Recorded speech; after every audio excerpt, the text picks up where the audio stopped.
Hi, I'm Maria Geryk, Superintendent of the Amherst, Pelham, and the Amherst-Pelham Regional Schools. Thank you for joining us today. You'll be watching a segment of Voices from Our Schools, an educational roundtable discussion. Our topic today is the Vela Scholars Program at the middle school. And I'm very fortunate to have three people with me for our conversation. I have Mike Hayes, principal of Amherst Regional Middle School. Thanks for being here, Mike. Thank you. I have Joel Singley, intervention teacher and Vela Scholars Program coordinator at the middle school. So welcome, Joel. Thanks, Maria. And I have Karen Lee Miller, who is the Assistant Dean of Students and Director of Student Leadership at the Center for Community Engagement at Amherst College. Thank you. Welcome, welcome, all of you. So I'd love to start just talking a little bit about, because people are going to say, what is the Vela Scholars Program? So maybe we can just start with, first of all, what does Vela stand for? What does it mean? Vela that's a Joel. Vela is a Xhosa word, which is a South African language, and it means to rise and grow. So it's kind of the idea behind the program is to help students rise and grow to their potential. And it's an after-school teaching program, so providing extra time and instruction with teachers and volunteers to meet the potential that they have as students. That's great, and I love how you pair scholars with Vela, because I think, lots of people will say, students as students or learners, but it really kind of gives a heightened level of what we're asking kids to do, to become scholars. So that's great. I love what you're calling the program. So when did the program officially start, Joel? Well, it kind of transformed from the pipeline program, which is what it used to be. Okay. And that transformation officially happened about halfway through last school year. Okay. And that's when we started changing how we were interacting with Amherst College for getting the volunteers and supporting them, and how we were involving the students in the types of supports that we were providing. So it started, I think, in about January of last year. Okay. And then there was a summer program as well. Yeah, there was a summer program. It was 4 weeks in July. That's great. So how are students invited or choosing to attend the program? It's through a variety of mechanisms. Teachers can refer students. I have conversations with each team, asking them about which students they think could benefit from a little bit more time with instructors. Maybe if the student's not always able to stay with their teacher, or they just kind of need some general support, not in a specific subject, but just a little bit of time with organization. Their teachers can let me know that, and then I can talk to the student and invite them to the program. Parents can also contact me to ask for their student to stay after, and I can talk to their teachers and see if they should stay with the teacher or if they should stay with me. And then I can also hear from guidance counselors about students who might need to stay after. So a bunch of different people giving me feedback about which students should come. And then the students themselves, some of them will also ask to come when they see their friends are doing it, and they see that, it's a fun time, it's interesting, and it's helpful. Right. Some of them will ask to come and participate. And it's 3 afternoons a week at this point? It's Mondays, Tuesdays, and Thursdays. Great. It'd be interesting too, when we actually air our segment, we can maybe put a contact information so that people who are watching, if they weren't a parent in the audience recently at our team meetings in the morning talking about the after-school program, people will know how to contact you to get some more information. So that's great. And I know that I saw lots of kids during the summertime at the program, and they seem to be having a great time. Yeah. Was the summer just academic, or were there also community projects? We kind of called it academic enrichment. So it was learning, and then it was fun as well. We wanted to focus on giving a program that kept students engaged with school. Right. So there was a morning component that was class time, but it was a lot of fun class projects. Right. And then in the afternoons, the Amherst College interns that we had worked with the students on kind of more club and summer camp type activities. So it was a time for them to be involved in things that we think of typically with summer, but have that as a free resource for students that maybe wouldn't have access to that type of experience. And it's so critically important at this developmental level, for kids to really feel hooked in and come, because, you're going to come and do extra work is not really the hook for many kids. So it's to know that you're coming to a place where you're going to be supported, and you're going to have some fun, and you're going to feel good about your work at the same point is wonderful. So thanks for telling us a little bit, and I know we'll talk a lot more about the program itself and who's there and staffing and all of that, because it's a really exciting, true partnership between Amherst College and the schools, which is geared to benefit obviously, from my perspective, students in our schools, but also Amherst College. So it might be interesting to talk a little bit, and I don't know who'd like to answer, about the connection with Amherst College in terms of who comes to help out and the funding as well. I can say a few words. Yeah, jump in. Great, thanks, Karen. Well, we're really excited about this partnership. I mean, I have worked at the college since the beginning of my 8th year, and there's always been some program that we were connected with the Amherst Public Schools, but always in a much smaller way. And I think some of the changes that have happened in terms of Vela versus the previous program, which was Pipeline, is having staff like Joel last year full-time running the program, and through the AmeriCorps program. So that, I think, is a key piece. We've also, provided some resources, and what you were just saying a few minutes ago is really key for us, is that we do see it as it's learning, and it's learning for the students, and it's learning for the instructors, we're calling them this year. That's good. You might call them interns, tutors, we were calling them before, but we've actually changed the language to be instructors because we want the Amherst College students to understand the importance of their role. And it's critically important, and they can make a difference in the lives of a child or multiple children. Yeah. That's great. And how many students do we have right now helping out? Last semester, I think we had around 40. Yeah, we had between 40 and 45 Amherst College amazing. students who were working with us. And I can imagine, because you're having the connection of young adults with preteens, teens, that connection means a lot.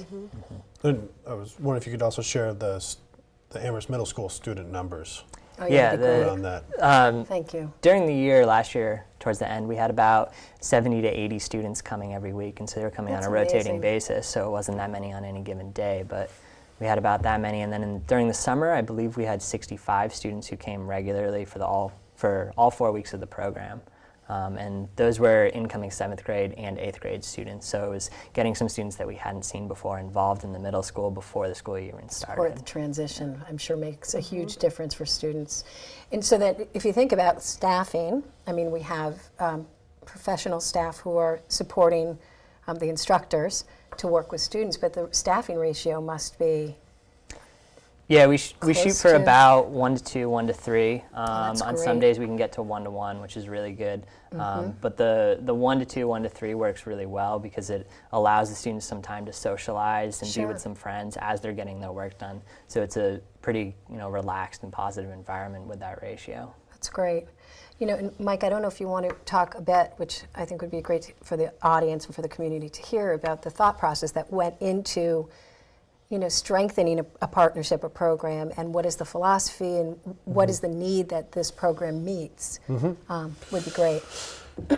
Yeah, so I think so Vela is part of a wider program or a wider philosophy at the middle school in terms of trying to serve every child and to maximize every child's academic growth.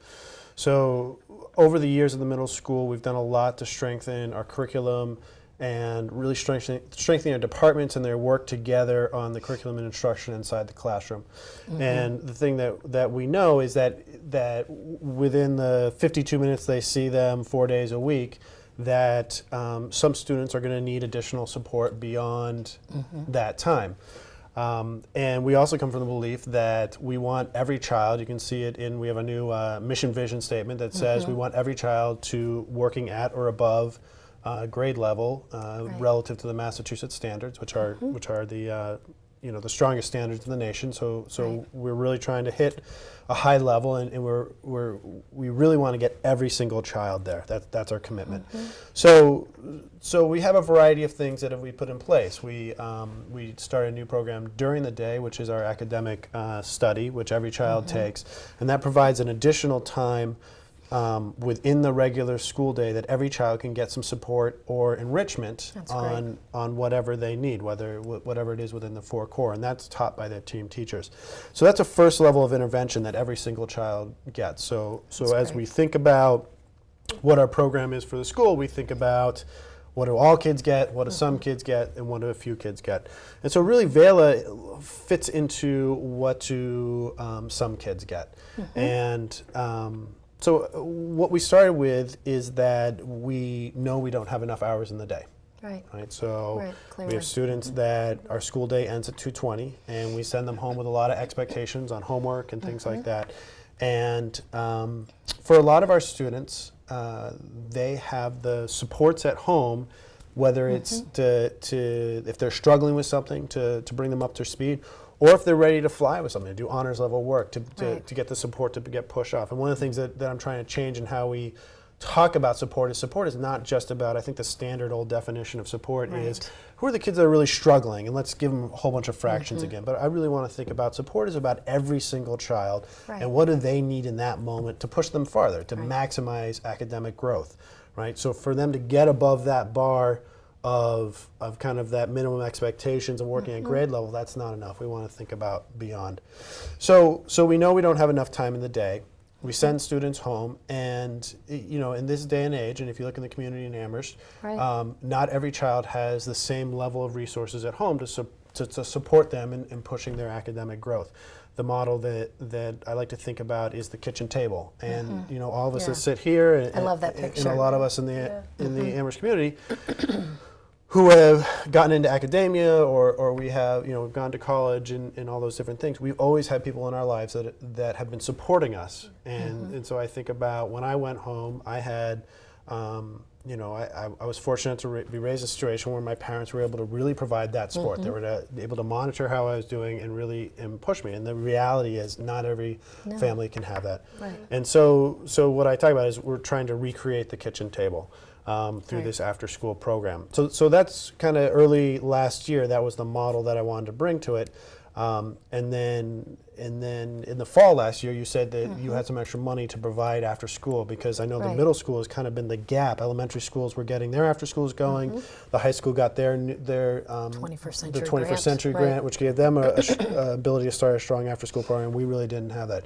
So when you actually came to us and said, well, I have some money for you to get something going, that made a big difference. So we had that coming in, and then we had this new AmeriCorps position, which is, and Joel was in that position last year, and we have a new person doing it this year. Which is amazing. And Really what it provided was to have another person who could, as Karen's talking about, do that full-time, everyday piece. So essentially I went to Joel and said, hey, your job's about to change, because he was running clubs and all those different things. And boy, did he rise to the occasion, He definitely too. rose to the occasion. And so we've been able to really take it from that idea and take it to the next level. So the overall, going back to what I was saying before, and then I think we could maybe talk to Joel about more details around it, is that we think about every kid, what are their needs, and what are the different interventions that we can put into place. And so now what we have is we have academic support, and we have this after school, and now the summer program, which Amherst College is also helping us financially on that particular program. So now it's a continuum of supports. We have this continuum supports, and now we're going to the next levels of what are the different interventions that we're going to try, and being able to match it and find, okay, so we have this assessment that said this is where the kid is. We have this different menu of interventions that we're bringing in, and then we match the intervention, and then we see how that works, and then we reassess where the child is to see if we've brought them forward. And over time, we're going to get really efficient about what interventions have been effective, and get better at that matching. And I love the picture of, it's the kitchen table, and that the school's expectation, we hold the bar high, but it's not just about holding the bar high, it's about supporting children to reach and exceed, because that's our job as adults. It's not just saying, we have these great expectations, now go to it. And I think that's a really important point. And the research clearly shows that the students will most succeed, most stay engaged when you set a high expectation, and then you put in all the supports that are going to allow them to reach it. Right. So I was thinking it might be useful at this point for Joel to go and talk about the actual, because we took this idea and really pulled it into like a model of coordinators and instructors and his role. And I think it'd be useful to talk about how we're trying to overcome the idea that we're not just taking a college student, plucking them from there, Right. not giving them any training, and putting them next to a student, and hoping to solve, Right. what teachers have struggled to solve Yeah, for it's not for just about more 7, 8 people. years. Right. So, Right. Great, thanks. Yeah, so I talked a little bit about how I'm communicating with teachers. We also have a math coordinator, Kathy Comboy, who's a retired math teacher from the district. Great. And then the new AmeriCorps member, Dan Friege. And so what the three of us do is we'll talk to the teachers, we'll get a better sense of where students are, if it's being more, having more challenging work, if it's having, more support on a topic that was covered last year and they just need to fill a hole in their knowledge and skills. And then what we do is we set up, and we've been writing curriculum to help students, meet those different great. challenges and fill in those holes. And we decide which pieces each student needs, and we basically have these folders that the students come in and they check in with us and they grab their folder, and it has work that's set out that's matched to them. That's It's great. matched to what we've seen them do in the past couple of weeks. It's what their teachers have been giving us feedback on. And then the tutors, or the instructors now, they get training on the type of curriculum that we have. So the approach that we have, it's very it's conceptual, but then applied skills. Right. And so we give them a training on why we do it this way. We give them tips on how to do it, and they have basically these resource manuals that That's when they great. come, they get this information. So we're not just throwing them into a room and saying, help these students get their homework done. Right. Teaching is not that easy. It's absolutely not that easy, especially if it's your first time ever interacting with course. students in middle school Of in an course. instructor type role. And then the coordinators, so myself, Dan, and Kathy, are always circulating around to help That's great. make sure that we are moving in the right direction with each student, and assessing if this material is right for them, if it's too easy or if it's too hard, and then adjusting. That's So it's a great. very dynamic approach to how we're supporting these students. That's And like great. Mike said, we're trying to have different types of interventions. So one of the things is we'll be expanding or looking to expand the types of curriculum that we can provide to these students. That's great. So we've been focusing mostly on math, but Right. we'll be looking at different ways that we can present other material, other types of work for the students.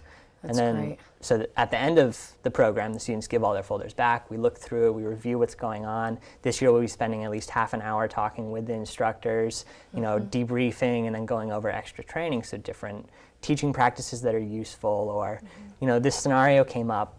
How can we deal with that effectively? How can we make this a positive experience for both the tutors, the instructors, and the students as well? So Right. a lot of supports on both sides of it, for the instructors and for the students. And that's the mutually beneficial Right. relationship Absolutely. as well. I think for me that's the key piece. Just speaking Sure.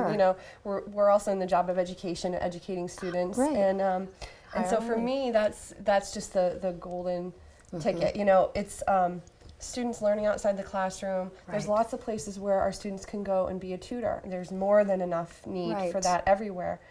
This program's a little bit different because they're going and they're actually learning how to teach, and then when they practice that, Right. later on that day, they talk to Joel and they say, well, I tried this and this didn't work, and It's a what can I do feedback better? loop, Yeah. right. So that's the piece I think that's so important.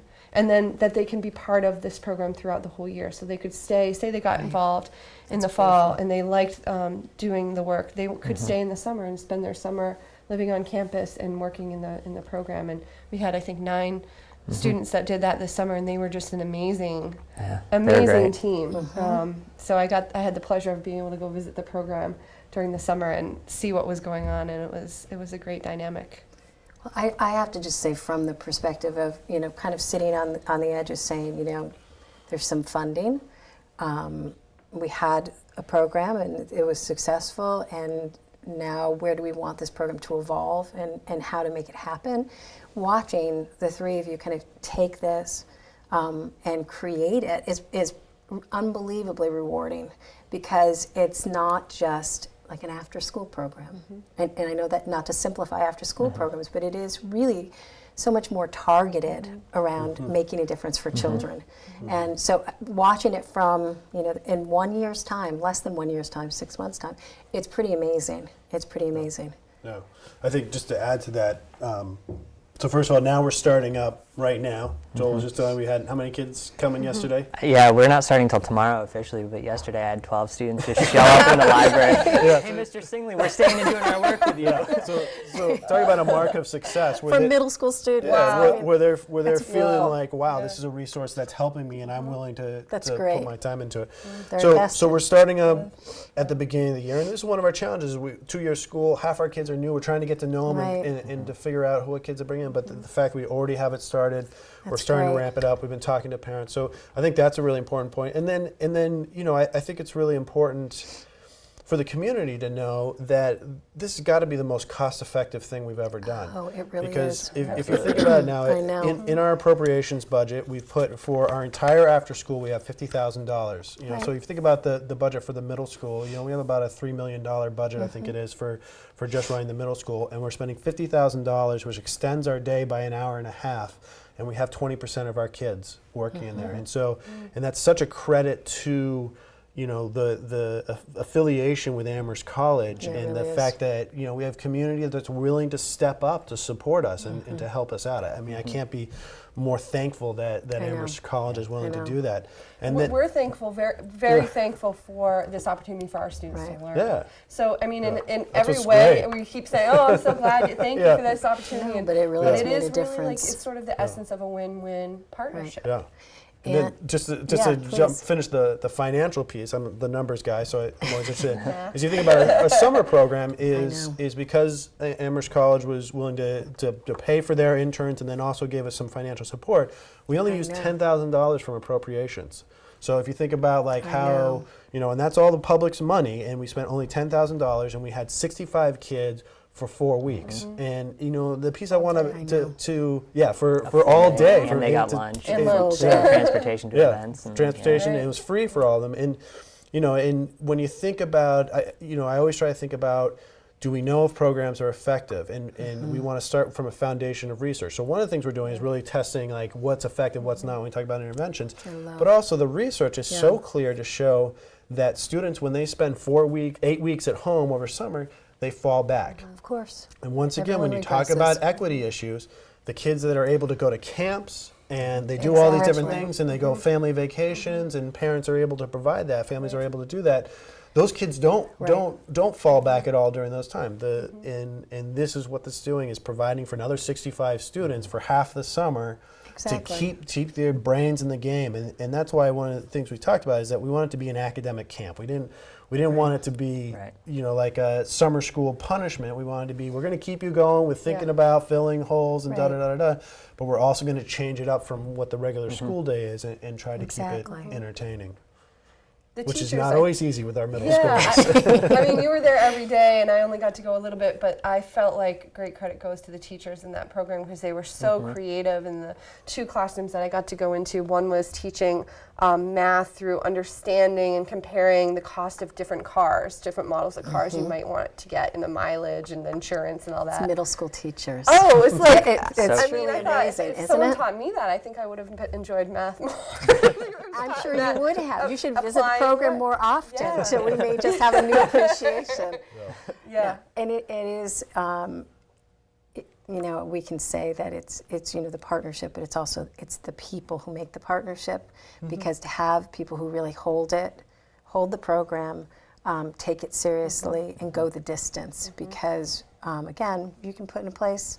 We can all use money and put in place a halfway decent program, but it's really being willing to take that level of responsibility and take it seriously, the work that we're doing, which I've seen happen. It is. Yeah. And the other thing, I think it's important, as you said, is we've only been doing this work since January. I know. And we're already feeling a level of success. We felt like the summer program went really well. And we have 15 ideas about how we're going to make it better. And I'm always talking to Joel about, what was your assessment? How are you going to make it better? And It's great. And the level of commitment between Joel and the teachers, and we have the leaders coming, the cells coming from Amherst College, and just seeing everybody really engaged and committed to that. They're not just showing up and punching the clock, but they're really thinking about, did we do the most we can do with those minutes, with those dollars, with that time to help bring those students along? And I just think about, if we have a sustainable program because we're doing it at such an affordable price, right? and we have a group of committed people to continuing to improve it, just to think about where it could be in 2 to 3 years. Can you imagine? And then combining that, I want to say that in terms of the wider district work, combining with, we were just sitting today talking to the principals and the stuff that they're doing around intervention at the elementary schools across all the Amherst and Pelham elementary schools is extremely amazing, impressive, isn't and it's only going to build on what we're doing in the middle school I know. and make our work even stronger. So seeing that not just at the middle school, so we only have them for 2 years. We're part of a system. We're not going to We solve are a system. everything within those 2 They're years. all of but our to, kids. to hear that conversation of what the elementary schools are now doing, and to think that we're going to have kids K through 8 working at this, and then we're feeding them all up into the high school. We're really asking them to now start to specialize and really start to get ready for college. Right. I just think it's an exciting time to think about what we're going to be doing for those individual kids. How are we really bringing every kid as far as we can? Because that's the responsibility, and I think that's where our conversations really have been sitting, over the past year, and for this program 6 months, is every single child. It's not just good enough. It's not good enough, and that we're taking that responsibility seriously, and we're looking at new ways to improve the educational programming for children. Yep. And yes, resources are necessary, financial resources, but it's about holding those resources and connecting them to your mission, to what you think is critically important, and it can't be an option not to have it. That's where it's one, for me it was easy to say, this is where this money needs to go. And we are careful with the money. However, when someone takes it and makes and creates this amazing opportunity for kids, it's so worth it. It's so worth that. I also wanted to say, just from a parent's perspective, watching the middle school now, talk about the options and supports for children, and giving the message that, don't wait till things get tough. Or, if you think your child would benefit from, give us a call. So it's not also this narrow, kind of grouping of who could attend. So I really loved that. It's the message that, everyone needs a little support here and there in lots of different ways. And the thing I'd add to it is, so we've done these team breakfasts where we've been meeting with parents and families for the last week, and one of the images I try to emphasize to them is, at middle school, I think of it as a triangle between, we have the students, the staff, and the family, and all three need to be working together to support that child. And then ultimately what we're also trying to do is to have the students start to take responsibility, and it's not even responsibility, but to know themselves, and it's okay to have challenges, right? We want to know what our strengths are, and we want to know what our challenges are. And to be willing to attack them and to say, like, okay, so I know I struggle at this, but I have this resource and I'm going to go at, like, these 12 kids that were showing up. Yeah, and that's exactly what I'm seeing, is it's, these students who maybe don't have that kitchen table, some of them do, they know that they have another one at least at the school, and they're willing to come to it because you can't we have make too it work many for kitchen them. tables, right? Exactly, and to see them excited to do that, it's just showing up where the program starts. that's the best thing. And you were saying also, these were kids that a year ago you were really trying to convince to get them to come. Yeah, we were struggling to get them to come, and this year they're stopping me in the hallway. Can we start? Can we start? This is the best Can you help me with assessment my of the homework? program right there. It is. Yeah. Well, we have about a minute to wrap up here. So I want to thank you all so much for doing this work. And I know the community feels this way, to thank you for educating so well their children. And it's been an amazing start to the school year at the middle school. I see the happy faces regularly, and just the amazing work that the staff are doing. I just really would love to, take a minute just to publicly thank you, because it's been.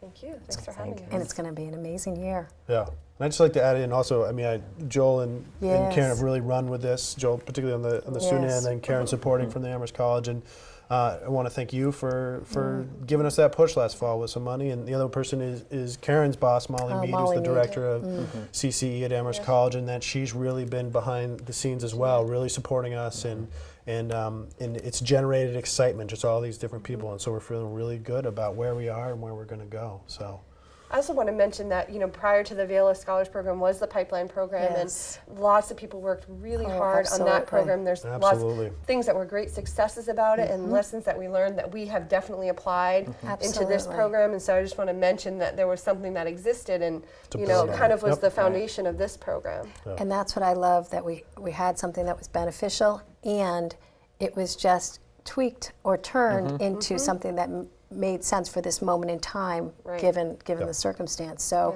Yeah. that's what we all need to do, is just learn from where we were and determine where we're going. So thank you all so much. I really you. appreciate you taking Thank the you. time. And it's going to be a great year. Thank you. Thanks. Okay.